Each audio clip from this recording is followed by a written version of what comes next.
코로나19 사태에도 불구하고 깜짝 실적을 냈던 삼성전자 이것만 표정은 그리 밝지 않습니다. 미중 무역 분쟁에 코로나 재확산 우려, 이재용 부회장 사법 리스크까지 안팎으로 넘어야 할 산들이 한둘이 아니기 때문입니다. 신동호 기자입니다. 삼성전자의 깜짝 실적. 이번에도 반도체 덕분이었습니다.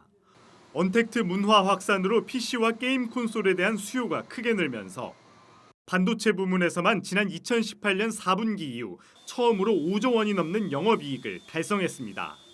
코로나 여파가 우려됐던 가전과 스마트폰 부문도 빠르게 회복했고 디스플레이 부문에선 애플 보상금 환입 등 일회성 수익이 반영되면서 수익성이 개선됐습니다. 2분기 깜짝 실적에도 불구하고 삼성전자를 바라보는 투자자들의 시선은 아직 불안합니다. 코로나19의 2차 대유행 가능성이 한층 높아지는 상황에서 미중 무역 갈등 또한 격화될 조짐을 보이고 있기 때문입니다. 대만 TSMC 등 경쟁사들이 무서운 속도로 따라붙으면서 경쟁이 한층 치열해지고 있다는 점도 부담입니다. 코로나19뿐만 아니라 미중 무역 분쟁 그리고 이런 다양한 불확실성이 존재하는 상황이고 언제 가격의 변곡점이 나타날지 이야기하는 것은 좀 어렵습니다. 코로나19을 포함한 대외 환경의 전개, 갖고 있는 메모리 재고 등에 관심을 갖고 지켜봐야 할 부분이라고 생각합니다. 이재용 부회장을 둘러싼 사법 리스크가 아직 해소되지 않았다는 점도 부담입니다. 한편 이 부회장은 오늘 방문한 온양 반도체 사업장을 비롯해 올 들어서만 8번째 현장 경영을 이어가고 있습니다. 한국경제TV 신동호입니다. 삼성생명의 삼성전자 주식 보유를 제한하는 보험업법 개정안이 국회에서 다시 수면 위로 떠올랐습니다. 앞서 20대 국회에서 무산됐던 법 개정, 사실상 여당이 독주하고 있는 21대 국회에선 이루어질 수 있을지 주목됩니다. 앵커 리포트입니다. 현행법상 보험사는 특정 회사 주식을 3% 이상 가질 수 없게 돼 있습니다.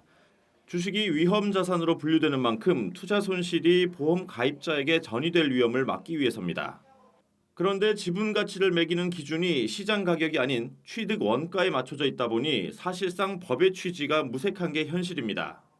삼성전자 지분을 8% 넘게 갖고 있는 삼성생명의 경우 취득 원가는 5천억 원대에 불과하지만 시가로 계산하면 무려 30조 원 수준에 이릅니다.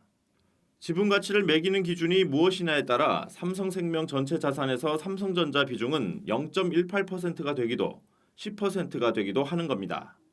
이미 20대 국회에서 이를 바로잡자는 법안이 올라왔고 당시 금융위원장까지 연일 삼성 측의 자발적 개선을 촉구했지만 결국 법안은 폐기됐고 삼성에서도 이렇다 할 개선책을 내놓지 않았습니다.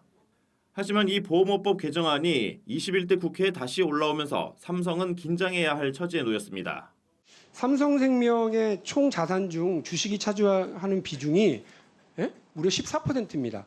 삼성생명을 제외한 다른 생명보험사들의 총 자산 대비 주식 비중은 0.7%밖에 안 돼요. 그러니까 삼성전자 주식 가격 변동에 따라서 충격이 삼성생명이 가져야 되는 충격이 무려 다른 회사에 비해서 20배나 큰 겁니다. 자기 자산을 한 회사에다 몰빵을 시켰거나 한쪽에 몰려놓은 것은 분명히 바람직하지 않기 때문에 시가로 해서 그때그때 위험성을 파악하는 건 저는 맞다고 생각합니다. 이와 별도로 비금융 계열사의 위험이 금융회사로 번지는 걸 막기 위한 금융그룹 통합감독법 제정까지 추진되는 등 거대 여당을 등에 업은 국회가 이른바 금융, 재벌 개혁의 고삐를 보다 세게 쥘 태세인 만큼 삼성 측이 주식 매각과 관련해 어떤 답을 내놓을지 주목됩니다. 한국경제TV 임원식입니다.